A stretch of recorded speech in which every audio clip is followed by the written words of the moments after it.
it's not our fault. So the reason that this happens is because we have been taught incorrectly that when we're able to quiet our little ones and calm them, that means everything's okay. You're listening to the Mindful Mama podcast, episode 182. Today, we're talking to Tosha Schore about listening to boys. Welcome to the Mindful Mama podcast. Here, it's about becoming a less irritable, more joyful parent. At Mindful Mama, we know that you cannot give what you do not have. And when you have calm and peace within, then you can give it to your children. I'm your host, Hunter Clark-Field's Mindful Mama mentor. I help smart, thoughtful parents stay calm so they can have strong, connected relationships with their children.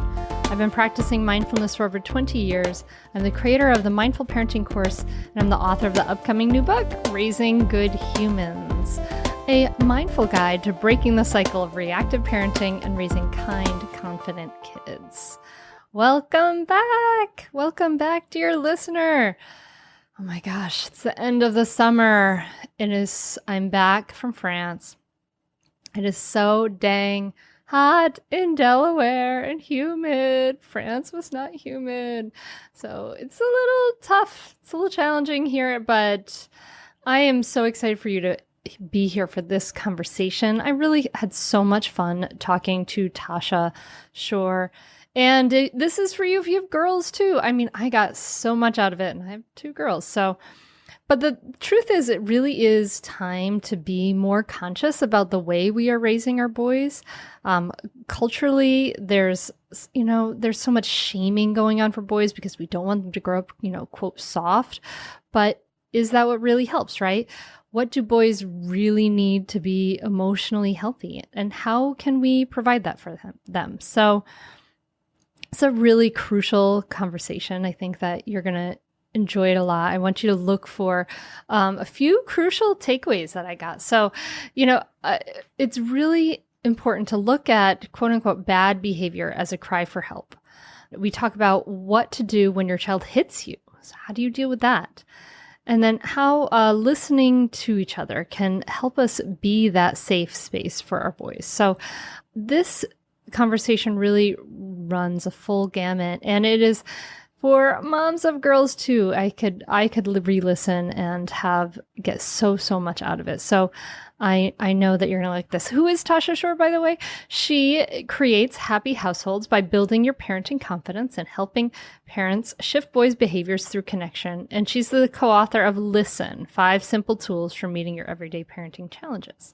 So you listen all the way to the end of this conversation. You're going to get so much out of it. But before we dive in, I just want to mention that the Mindful Parenting free training is coming up soon. It's going to be running. We're going to be live on September 16th through 19th. And you can sign up for that at mindfulparentingcourse.com/free training. That's mindfulparentingcourse.com/free training. And when the free training is over, we are going to be opening up the Mindful Parenting membership for the first time. And I am so excited about this because this is a way to make this work, continuous work that you are doing and taking that time, and makes it really accessible to everybody by making it a membership program. And we are going to have not only the live Mindful Parenting course in there, but we're going to have the daily practice course in there and continuous access to me for live coaching. And so you get almost like 2 extra live podcast Q&As with me every month. It's a really exciting change that I decided to make the Mindful Parenting course something that it can serve more people. And so I'm so excited for this. So keep an eye out. If you're not signed up for my email, make sure you get signed up at mindfulmamamentor.com or through the free training, and we'll let you know about it. But it is going to be life-changing as the course has been, but to really take this work and to give you the continuous support that you need, because the challenges don't stop. I can very honestly attest to that. If you saw my Instagram from the France home exchange experience over the last 4 weeks, there's all these beautiful smiling faces, but you know what? There was plenty of arguments and there's challenges and there's yelling and frustrations that happen, and that happens for all of us. And we can start to like shift, and we can use tools to make it better. So that is what the course and the membership is all about. So you can sign up at mindfulparentingcourse.com/free training for the free training that will really shift the way you're thinking about things. I promise. All right. So no more about this. On to this episode. Tosha, thank you so much for coming on the Mindful Mama podcast. Thank you so much for having me. I am excited to talk to you because there's a lot of information in the world about girls. Like, as a mom of girls, like, there's so much stuff for girls. There's rebel stories, stories for rebel girls and all this stuff about girls, helping girls to be braver and step up and all this great stuff. And you talk about boys. And I do. Then thinking about boys, they've got some specific challenges in this world, and they've got some stuff going on. And I was wondering if you could kind of speak a little bit to what are some of the specific challenges that boys go through that we should be paying attention to as parents? For me, I want to just back up a little bit. You had mentioned before we started that you wanted to talk a little bit about how I was parented. And I feel like maybe it makes sense to kind of start there because the story kind of weaves together, if that's okay. That sounds perfect. I always want to know how people were parented themselves because it's amazing. It's so relevant. It makes a big difference. Yeah. So I was raised mostly by my mom as a single mom. And we were very much the dynamic duo. And for several years, we actually lived with another woman who was very close friends with my mom. And I used to call her my other mother. They were not in a relationship, an intimate relationship, but they were very, very close. And we were like this little family. And we went camping together and did stuff together. And that's who I came home to at night.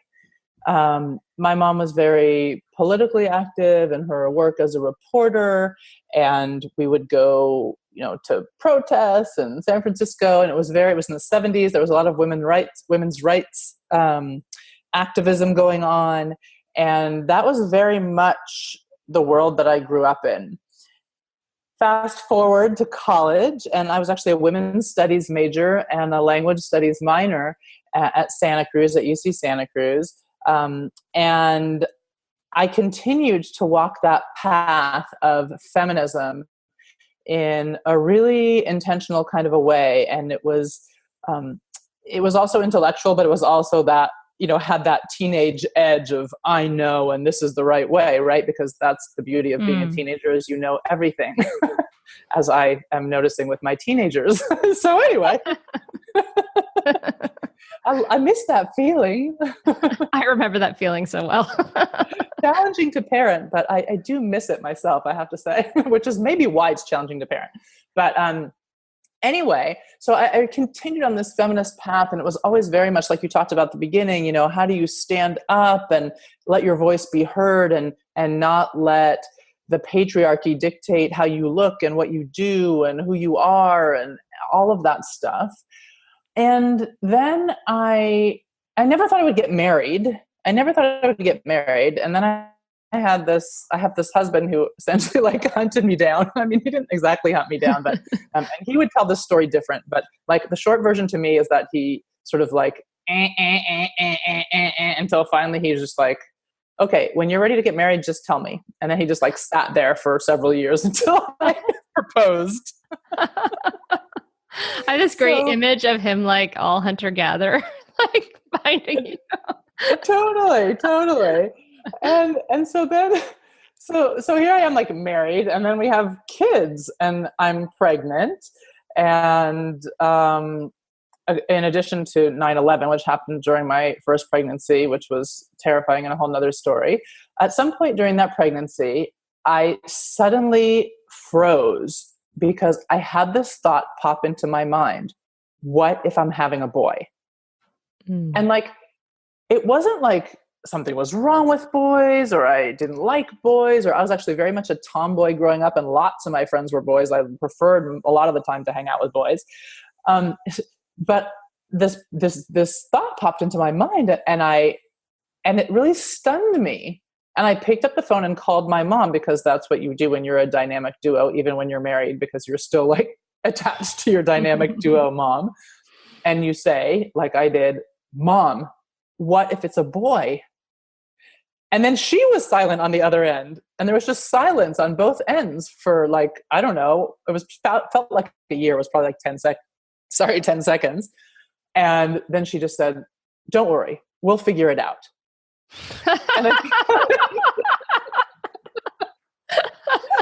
And I mean, now I can laugh about it, but there I just thought, gosh, I don't know what I'm going to do. It almost like it just sort of rocked my whole paradigm of life, right? Of how I grew up. There just wasn't this masculine figure. There wasn't the father figure who was uber present. My father was, in and out of my life, and we later, became very close. But I mean, I just didn't know what I was going to do with that. And so to your question of what kind of struggles do boys face, I think what I discovered as I started to parent my boys in the way that I was parented, which was very much listening to all of my feelings. My mom, I was lucky enough to have a mom who knew to listen. And we'll get into this a bit later, because we're going to talk about listening partnerships a bit. And there's this big piece of work that I've been working on personally that I'll share, because I just think it really highlights the value of listening partnerships. But I don't even know how to say it exactly. But essentially, like, I parented the way that I was parented, like most of us do. And I listened. And what I noticed is that there was a lot more shaming going on around boys, right? So what happens is, from a very, very early age, their feelings get shut down. We have much more tolerance for girls showing their feelings than boys, even when they're doing the same activity. So for example, I've shared this story. I don't know if I shared this story with you before, but one of my boys was playing soccer, and he got cleated like hard. And I believe it was in the neck. I can't even remember, but it was like somewhere high, and it was nasty and it hurt. And he started crying, and his coach reprimanded him for it. Essentially, he said, if you don't, you need to get it together, or you're not going to play the next game. And, that's so messed up. Yeah, exactly. Now that wouldn't have happened with a girl. It just doesn't happen that way. Mm-hmm. There's much more, like, even if it's like a tough soccer game, it's like, put the arm around the girl and say, hey, okay, have a seat for a second. You're good. Maybe they don't make the space for the feelings, but they don't shame the feelings in the same way. And, I won't go into that detail. I just want to say, into that incident in detail, I do just want to say that I didn't go then and shame the coach. I did talk to him and explain to him what I believe deeply, because I've seen it over and over again, which is that when we allow our children to actually feel those feelings deeply and release the hurt, that they're able to get back up and back out on the field, both literally and metaphorically, much more quickly than they would if we shut them down. Are you frustrated with parenting?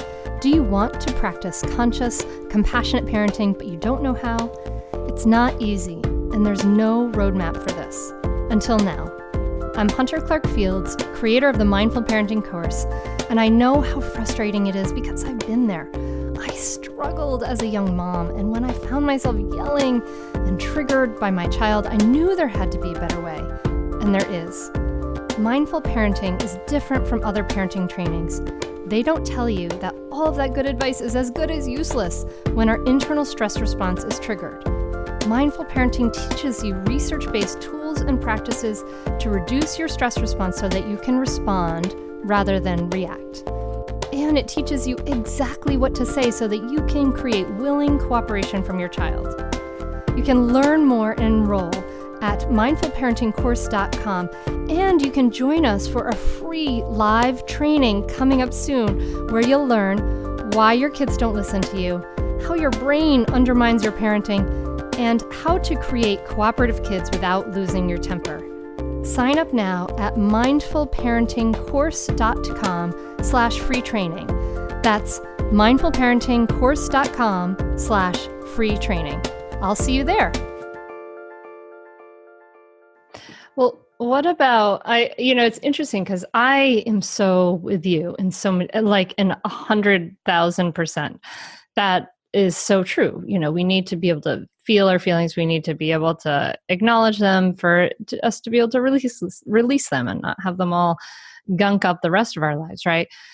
But what as I've been trying to like understand this issue, I've been listening to men, and what I can gather, and I obviously come from a very imperfect understanding, but what from my imperfect understanding, what I gather from men is that they're worried about the world being tough and their boys being able to hold themselves in the world and to be tough themselves in a tough world, because they don't want their boys to be picked on and hurt, because it can be a little, I guess, Lord of the Fliesy out there. So what do you say to the men and the dads who push back against this idea of letting boys feel their feelings, of listening to boys, of allowing this?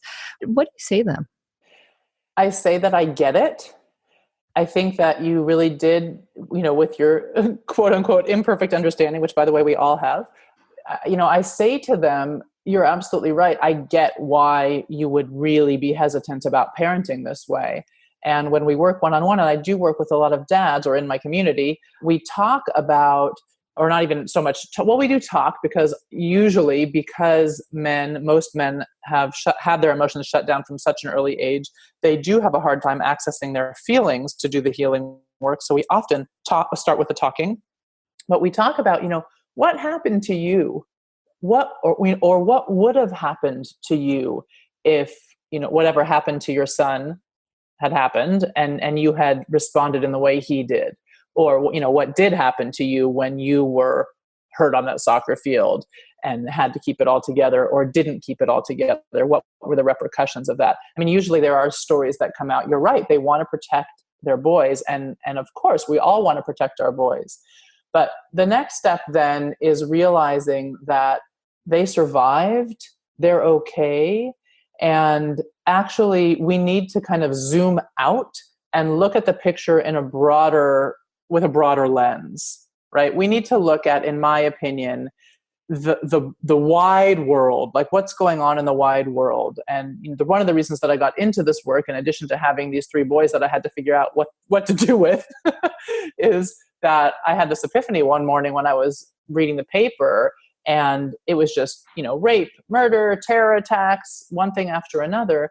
And they were all perpetrated at the hands of men. And I had this epiphany, and I'm not saying they all are. There are women who do these types of things as well, but by and large, it's men. Mm-hmm. And I had this thought, this image that popped into my mind, that every one of those men at some point was just a sweet little boy. Like, what happened? What happened between point A and point B? How did they get here? How did they get so hurt that they ended up committing these crimes, let's say? Mm-hmm. Because I do believe that hurt people hurt people. I do believe that people are all born good.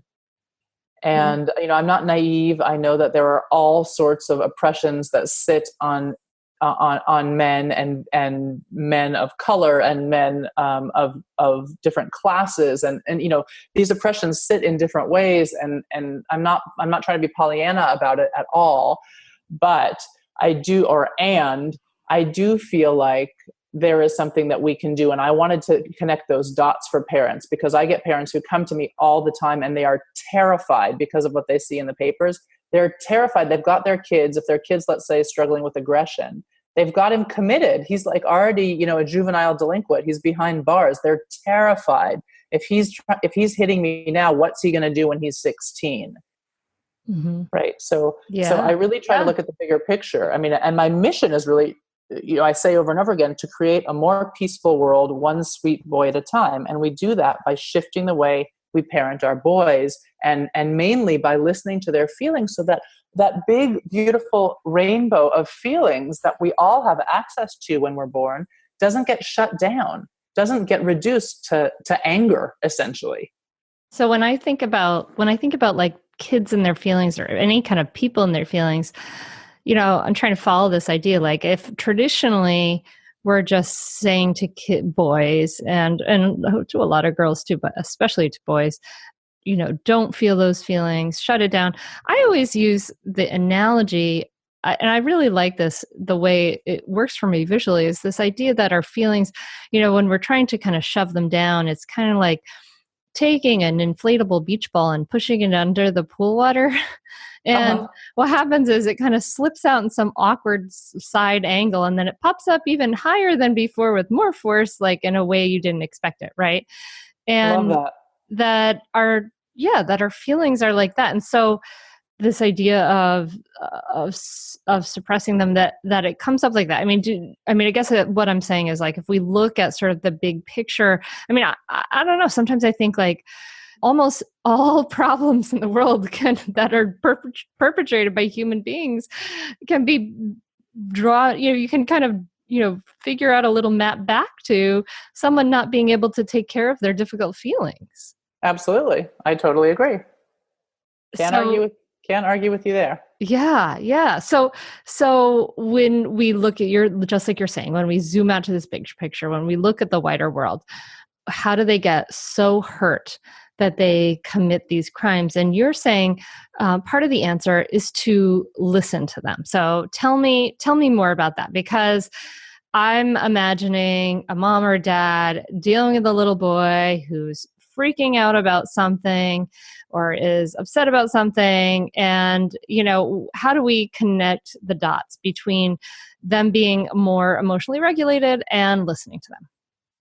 Right. Well, first, I just want to say that I really do want to underscore the fact that I'm not saying that, the men who are out, committing terrorist attacks or rape or murder are like, oh, okay, if we just listened, everything would be fine. I do really want to be clear to your listeners that I do understand that it's much more complicated than that. Yeah. But there are other bits that go into it. I'm not sort of putting this out as a cure-all, but I do feel like if we start parenting this way from the beginning, that we can avoid most of that. And I'm glad you said that. And I just want to interject a really interesting fact here, which you probably know, Tosha.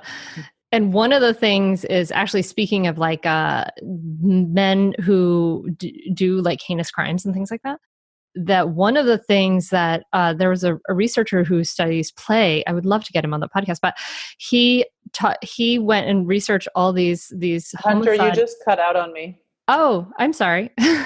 Well, there was a researcher who studied play, and he studied these murderers, right? And he discovered that like 100% of them had their play had been suppressed as a child.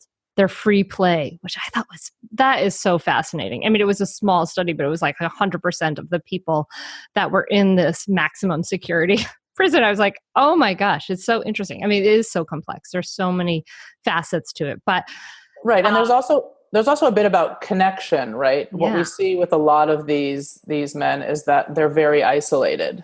Yeah. They're very, very isolated. Yeah. And that's terrifying, because we are social beings. We need each other, not just to survive.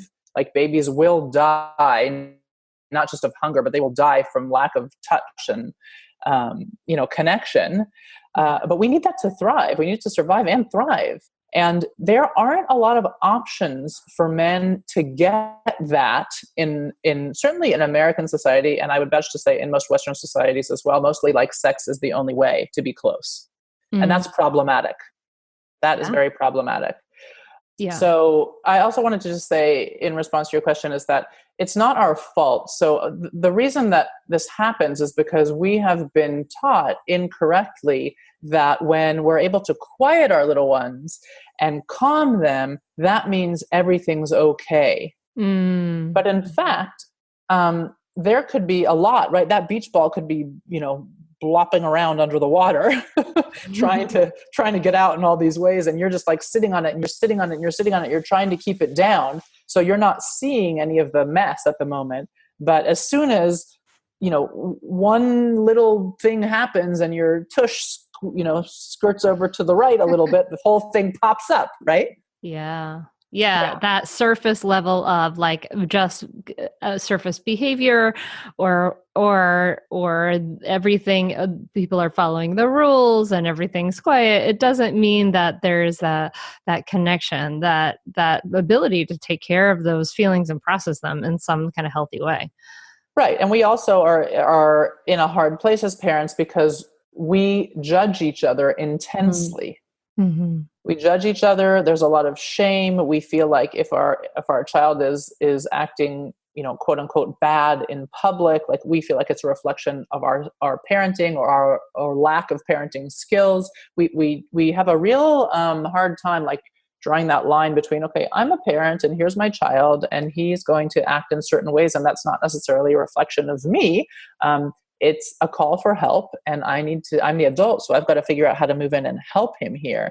But parenting, I mean, what other job is there in the world where some stranger will walk up to you and tell you how to do it? I'm racking my brain, but I'm not thinking of it. But yeah. It's less now though. Didn't we used to kind of be, actually when we were a more connected community, there would be, or I guess the neighbors would just say, would parent for you, right? When all the kids are out in the neighborhood. But you're right. But it's intense still judging. happens. I hear it from clients all the time. Yeah. If they're out shopping, and yes. And oftentimes it's in the form, interestingly enough, of trying to distract and quiet the child. So in that sense, they feel like they're helping, when in fact that might be helping the parent feel less shame in the moment, but it's not helping the emotional healing of the child. Now, I do want to say that my mission isn't to have all of your listeners go out and just listen to their kids screaming all over the world. I understand that that's not, that's not like a way that we're going to be able to function.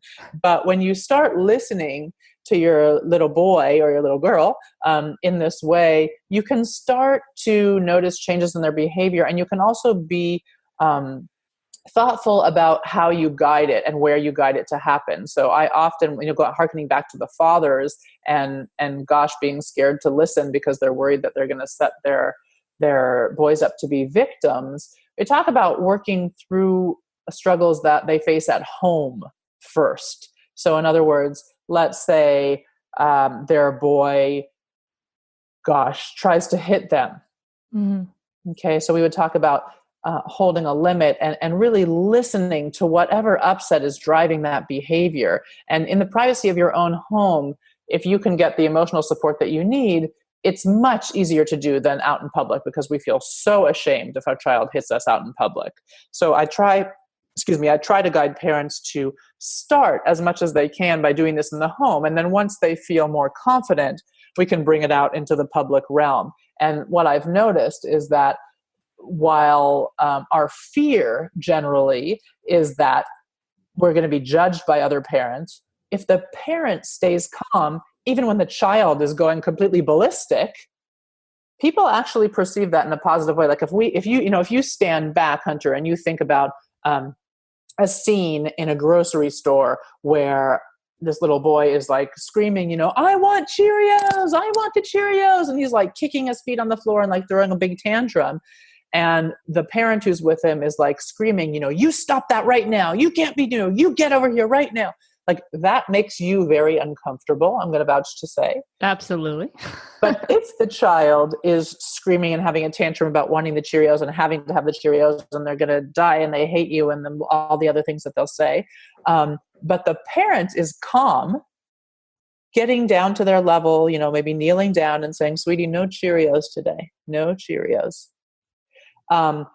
You look at that very differently because the adult has things under control. Mm-hmm. The child's quote unquote out of control. It looks like that, at least. They're actually just healing, right? From a disappointment, which is fine if a bit messy and loud. But if the parent has their stuff together, then we don't feel so uncomfortable as a bystander. Yeah. Yeah, absolutely. I mean, one of my favorite things I ever saw on social media, it just kind of popped up somewhere. I remember seeing a picture of some celebrity dad And he had posted a picture of him and some family members in a public place, sort of standing in a circle around his toddler daughter. And she was just on the ground out in public in some public place having a crazy tantrum. And he was so skillful, and they were just standing there keeping her safe. Mm-hmm. And that was it. There was nothing else to do. Like, she was just, she had lost it. Was having a brainstorm, and there was nothing else to do. And he posted about that. And I was like, felt so thankful, because what a beautiful example. Like, there's not a lot to do in this situation when a toddler has reached the end of their limit, which happens pretty easily, and just keeping her safe, but not shaming her. Beautiful. Right. Yep. Yeah. There's another thing that I want to say about boys that I was just thinking about, which is that there's a lot of fear that we have around boys' behavior when it goes south. And whether it be in school, where boys struggle a huge amount, or at friends' houses, the playground, or whatever it is, it's like a lot of times the adults around get scared. And oftentimes the men get scared. It doesn't so much matter why, but oftentimes the men are getting scared because of the reason that we talked about earlier. Like they're feeling like they need to protect them from being, victimized later. So they want to be really stern and strict with them. But the women oftentimes, not always, but oftentimes have a lot of fear arise in them, or in us, I should say, because, most of us, as we've seen from the Me Too movement, most of us have a history of some sort of violence or disrespect against us. And there are times when we felt very vulnerable. Okay. Mm-hmm. And we get reminded of that when our boys yell and scream and hit. And as they get bigger and bigger, it gets scarier and scarier. But the problem is that if we don't go back and do our own healing and we stay scared, our boys get more scared, because mm-hmm. their behavior, whether that's aggression or whatever, is really a call for help. And when we, the adults in the area, just get scared and can't figure out how to come in and help, that's terrifying for him. It's like, oh my God, I'm completely out of control. I'm trusting this adult to keep my world together, and she is completely losing it too. Like, things must really be bad. And then the behavior gets worse as the fear gets more and more intense, of fear on both sides. So we have to break that cycle of fear, which is why it's so important for us to understand that so many of these behaviors that we see in our little boys are normal. And even though they might trigger us in particular ways, we do need, as the adults, to be able to get ourselves into what I call good enough parenting shape to be able to move towards them, even when those behaviors are ugly. And one of the things that I work with parents on all the time is empowering them to always be advocates for their boys, even when their boy's behavior is crap. In other words, just because your boy did something wrong doesn't mean you can't advocate for him. He is still good. The behavior might not be, but he is good. And when the world gets confused and feels like because he expressed a certain, quote unquote, bad behavior, he's a bad kid, we start getting into big, big trouble. So you're saying that a lot of behaviors that people are scared of are normal. So can you walk us through that? Like, what are the behaviors that people worry about that are normal behaviors that we should worry about a little less? So the aggression with little ones is huge. Yeah, because we think I remember thinking, like, they've never seen me hit. I don't hit anyone, because so much of parenting is modeling, and we know that, but then we see this aggression come out of a family where there's no aggression and hitting at all. And so it's frightening. And I see that a lot. Right. And so, what I like to do with parents is help them understand where aggression is coming from, what that really is, because when we stop being scared of it and start understanding it, then again, we can start moving towards that little boy. We can move towards him with love. We can show him that we're going to keep him safe. Actually, that it's our job to keep him safe, because he's showing us that, like you said, there's a brainstorm going on, right? His cortex has shut down. He's not thinking. He's running on emotion, and he is scared out of his mind. Yeah. So we So, have to then be the one to move in as the adult and listen and help him through, keep everyone safe. I mean, I'm a big proponent of limit setting. When anybody who knows me, I'm like the superhero of limit setting. I am the go-to gal for limit setting. I mean, I feel confident about it. I feel strong about it. I feel like limits are gifts. I feel like they are one of the most important things we can do for our little boys, and girls. But one thing that people don't understand is that we as parents get to decide what those limits are, but we have no control over how our little ones feel about them. No control. And so what we need to do is be the one who decides what makes sense, because that's our job. How do we keep our child safe? How do we help them grow into the best person that they can be? But also, how do we get ourselves, like I said, into good enough parenting shape that when our child doesn't like that limit, we have the calm presence to be able to stay with them and allow them to show us how much, they really, really, really, really wanted that new toy that we said we're not going to get them. yeah. Or how much they really, really, really hate that flavor of ice cream. Yeah. I mean, or whatever it is. They don't want their sandwich cut that way, or, they hit their sibling because, the sibling is getting all the attention, or the sibling, got a second serving of something that they didn't, or got to go to a movie and they didn't, or whatever it is. It doesn't matter. But we have to be the adult.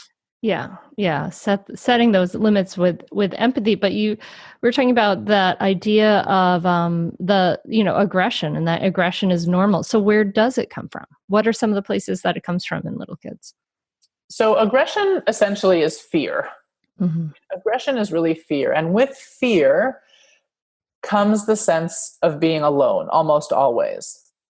And if we understand that, then if we can shift what our goal is when our child is acting aggressively.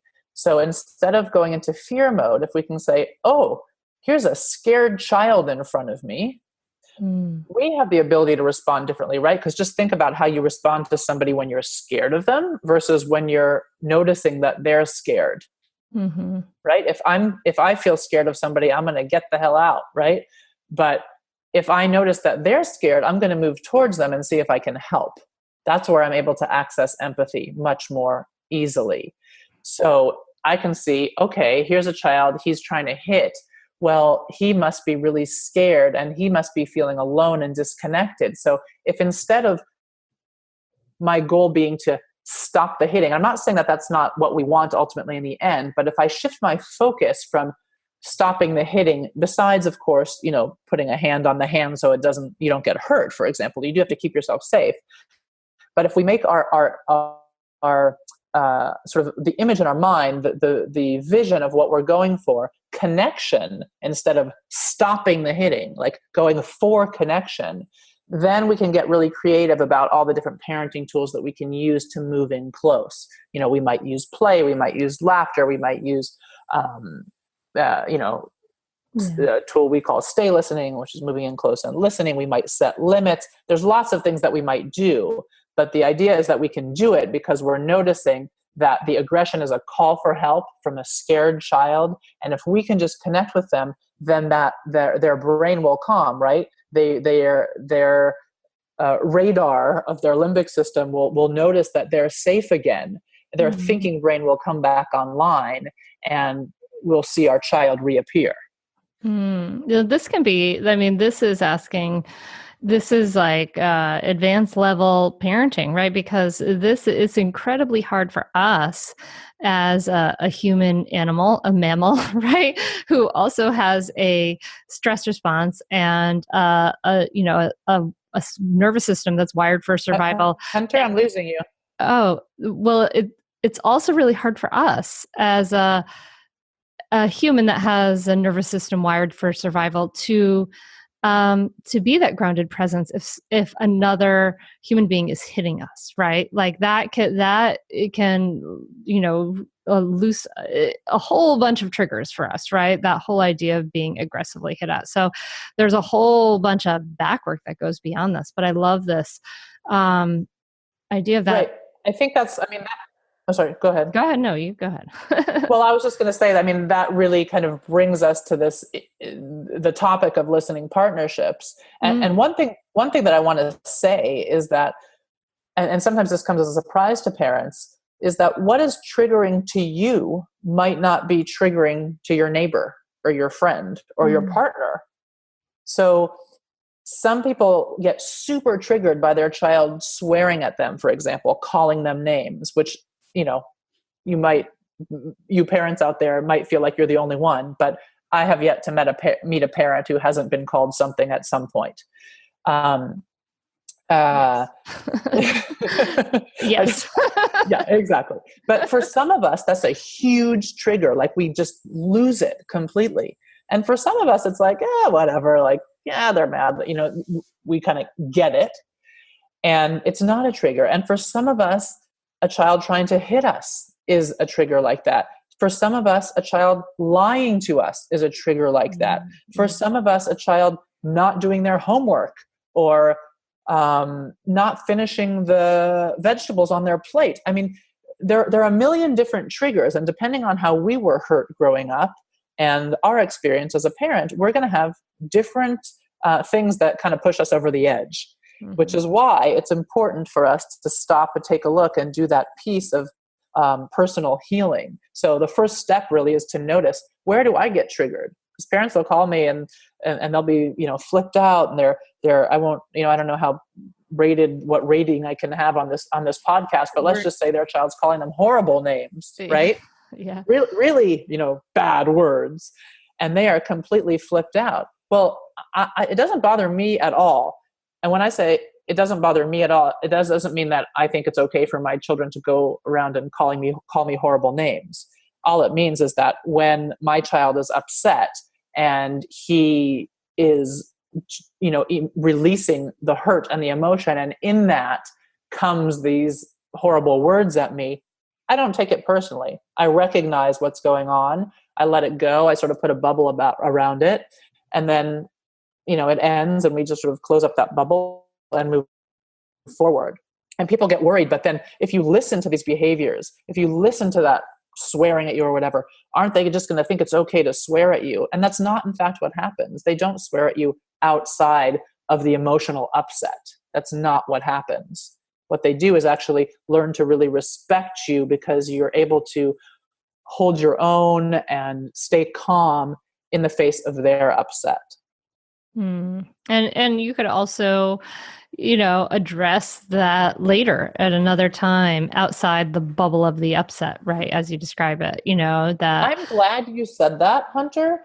I get that question a lot, or that comment a lot. And I actually kind of respectfully disagree. I mean, it's not that you can't, you absolutely can, but I think that 99.9% of the time we don't have to. In other words, if I were to ask you, do you think your daughters think it's okay to swear at you? You would say no. Yeah. Right? Yeah. You would say no. And generally speaking, that's what every parent says when I ask, regardless of what the issue is, right? When that child's feeling connected and things are good and you're feeling close, like they know the difference between right and wrong. They know they have to turn their stuff in on time. They know they needed to empty the dishwasher. They knew it was their job this way. I mean, like, they know all these things. They know it's not okay to hit. This is a big one with aggression, right? Like, you have to talk about it afterwards. But if you ask your child, like, do you think it's okay to hit? That's really coming from our own upset. Your child knows it's okay. I mean, it's not okay to hit. They do know that. So I actually think that most of the time you don't have to have that conversation afterwards. It's really only for us.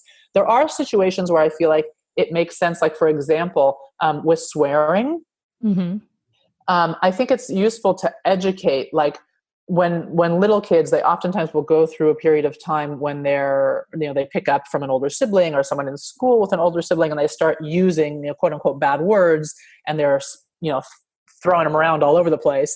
And I will coach parents, for example, to do things like create a safe space where you can swear and it's okay. So when my kids were going through it, we had our car. So on the way to school, we'd have like the swear fest. It's like, okay, there's nobody in the car, no carpool. We're going to roll up the windows and everybody say all the bad words you can. Right. And it's funny because like 90% of the words they said weren't even bad words. That's what I mean. Right. But they're just like looking for it and they're experimenting with language and all of that stuff. But in a situation that I've created for myself that's comfortable. But after that, I would say, okay, we're going to, when we get there, we drop you off at school. You need to know that if you say, and I'm not going to say it on here because I know you can't, but let's just say I changed it to funky duck, but you can imagine what the F word and the D word sure. Yeah. was that came home. Okay. So we were playing with that, but I had to say to them, I want you to know that I'm okay. We're playing with this. I understand, it's funny and you're figuring it out and whatever. We have this safe place of our closed up car we can do that in. I need you to know that if you do say that at school, there likely will be repercussions. Maybe you'd get sent to the principal's office. Maybe your teacher would, reprimand you. I don't know, whatever it was. And, if you're playing at a friend's house, like you're on a play date and you start talking that way, it is possible that family won't want to have you back. So that's a situation where I feel like it is important to educate because I'm doing something different in my house because I understand things a certain way that I know that most people aren't. And I don't think it's fair to not give them that information. Yeah. But you see how that differs a little bit from the. I guess what I was thinking of,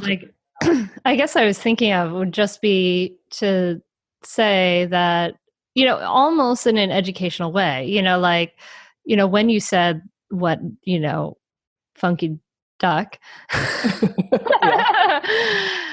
I felt really hurt, and I think, to model a way of addressing, my hurt feelings and to model a way of communicating that skillfully with somebody else. Right.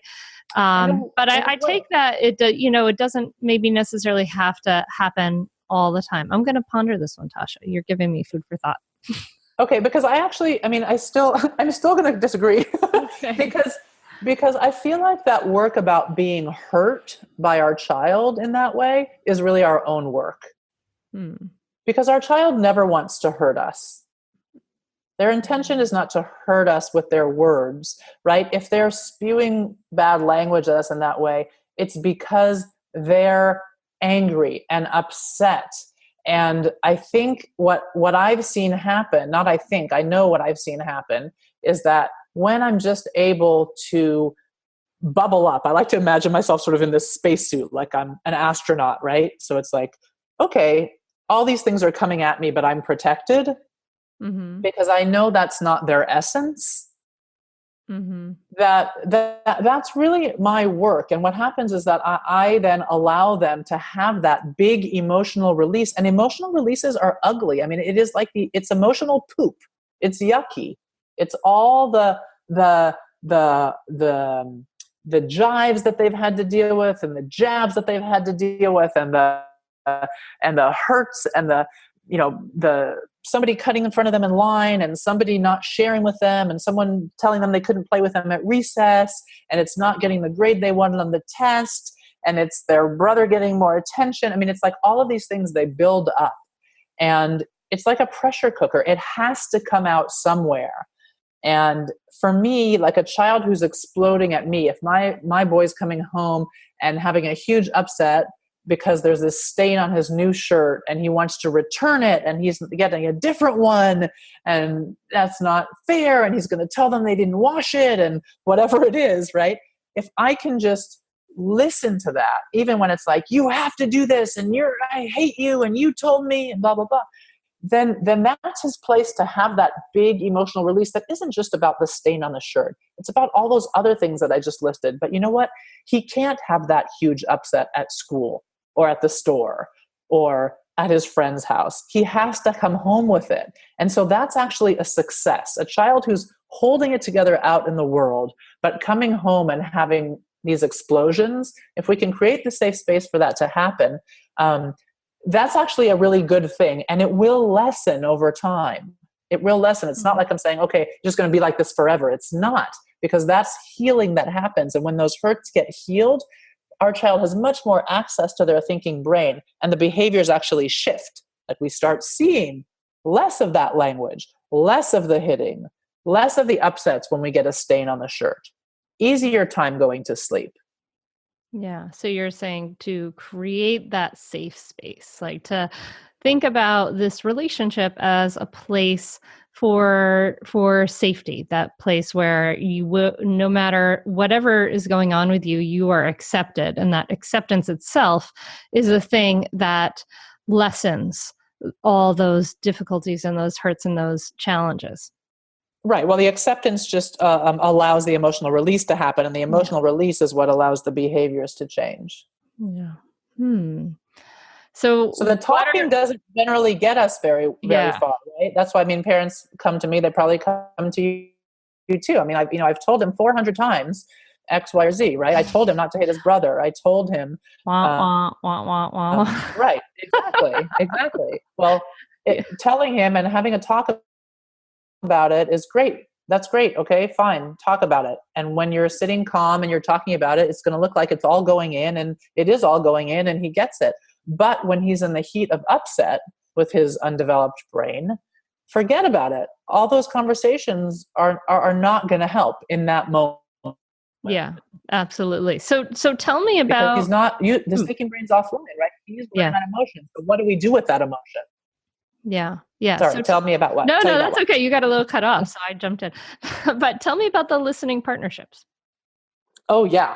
Okay. So, well, I would feel completely irresponsible just sort of saying, yeah, go listen to your child in this way, set limits in this loving way. Don't get mad when they call you a funky duck or whatever, because I know that's really hard to do. So how do we do that? We teach parents to get an opportunity to have that emotional release as well. So essentially, it's the same kind of thing we were just talking about, but for ourselves, because it is that emotional release that allows us to shift our behaviors. And I'll just share, like I said at the beginning, I would share this personal anecdote because I'm working through this bit of emotional work right now. And I've just had some epiphanies about it late in the last few days that have just been amazing. When I mentioned this to you, I think before offline, that I moved back to this country after 3 years living abroad. We moved back about 8 months ago, and it's been an incredibly difficult transition for me. Incredibly difficult. It's been like one of the most difficult years of my life, and I've just been drowning in loneliness, mostly. Loneliness and helplessness, this feeling of like, I feel horrible and it's never going to end.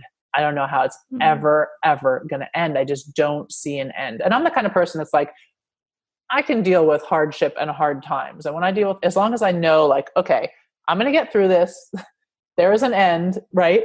But that feeling of like, no end, have no idea. And it just, was dragging me down.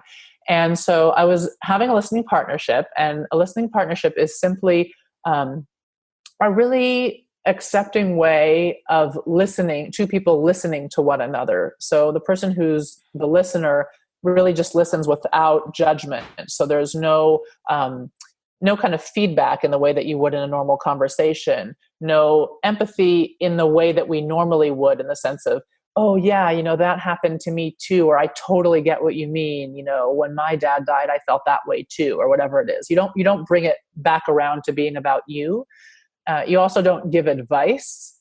So, what you do is you just pour in your love and acceptance and trust in that other person's intelligence and their ability to find their way out. And it's hard to do at first because we're so used to interacting in a different way. Like we sit down and have coffee with a girlfriend or something. If we were to just listen in this way, our girlfriend would be like, "Hey, what's wrong with you? Like, hello, are you okay?" But when we do this purposely, we go into it intentionally, it designs this safe space, very similar, if not exactly the same actually, as the space that I was talking about creating for our little children, or our older children. It's mindful listening. It is similar to mindful listening. It is similar to mindful listening. And so you just listen, And you create that safe space for the other person to be able to feel their way through the hurts and the upset.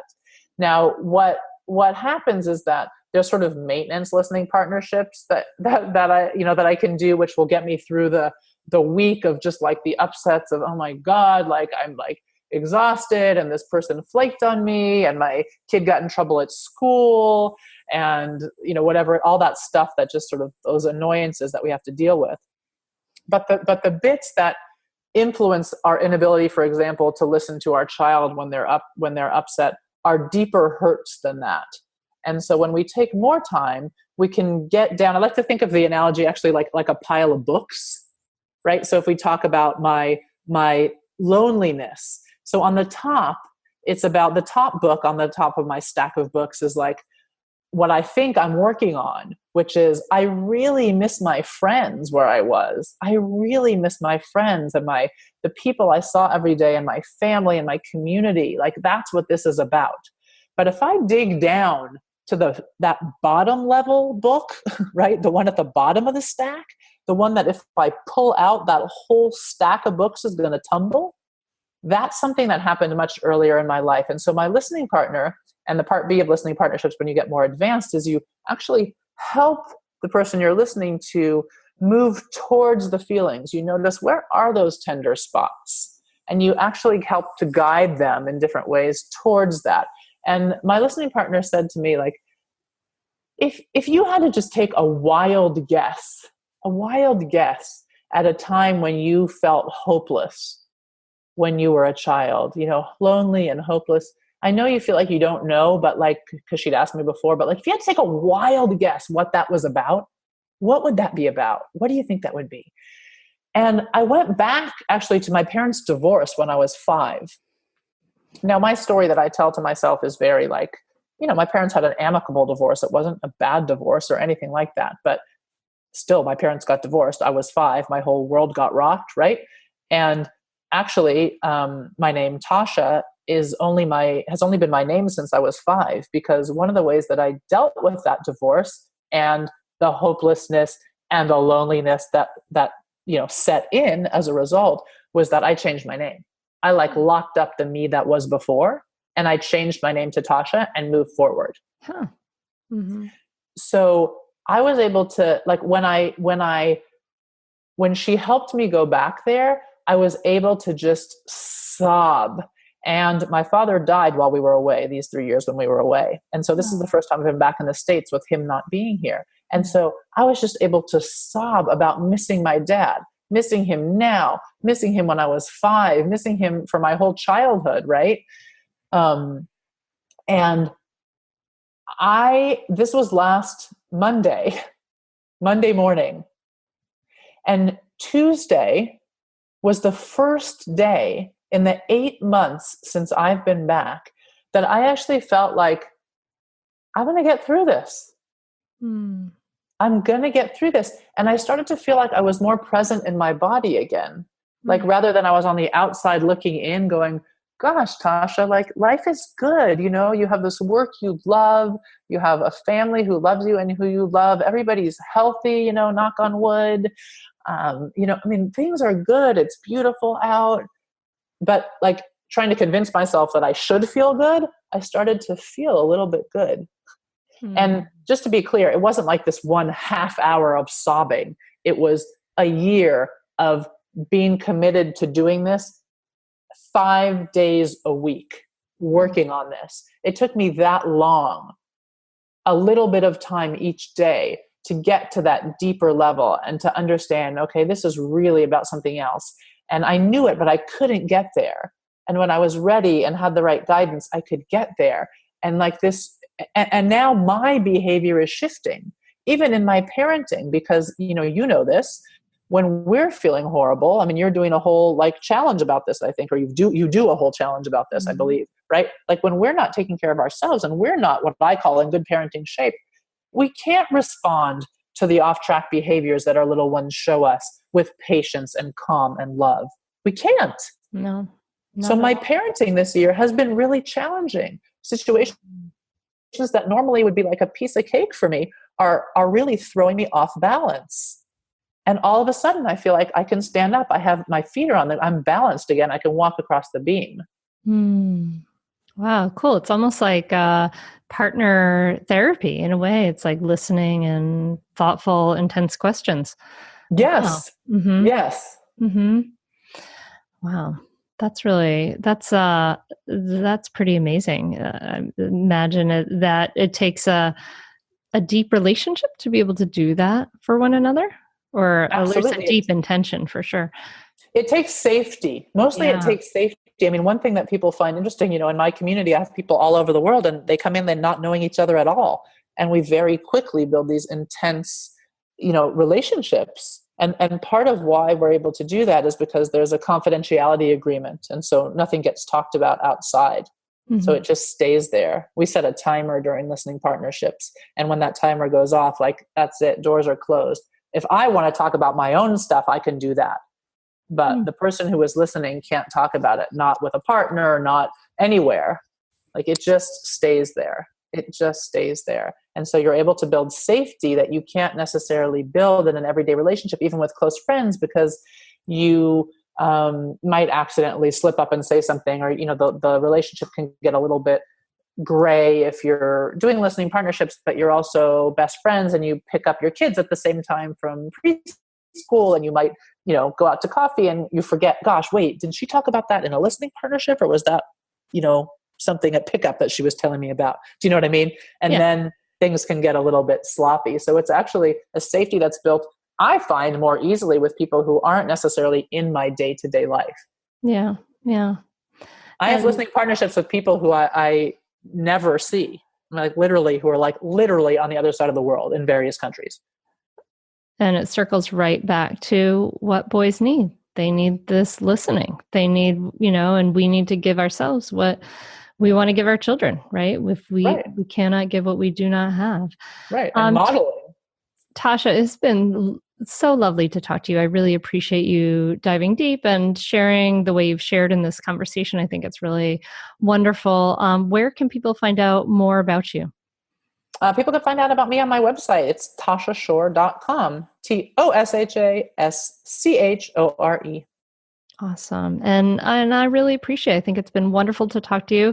And I'm so glad that we can share this experience and help healing spread.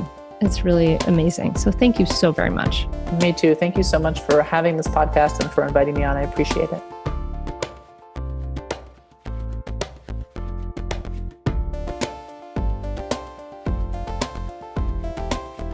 Thank you so much for listening. I hope you enjoyed this episode. I mean, this whole idea of looking at bad behavior as a cry for help is so helpful, right? To kind of take that step back and look at things differently. That the whole the emphasis on listening really is so vital, right? We tend to be so reactive and active. We have to, when we're uncomfortable, we just have to act. And sometimes we just need to stop and listen to ourselves, listen to each other. So much valuable stuff in here. So I hope that you enjoyed the episode. I hope that you'll sign up and join me for the free live training coming up, Mindful Parenting Free Training, September 16th through 19th, 2019. Sorry, folks, if you're listening in the future, but you can always check and see what's happening. And sign up at mindfulparentingcourse.com/free training. That's mindfulparentingcourse.com/free training. And then we'll connect live. I can't wait to see you. The trainings are recorded too. You'll have some access to them if you can't make it live, but it's great to make it live and really connect in person. All right. Wishing you a beautiful, lovely week, my friend. And I will be back in your ears next week. Take care. Namaste.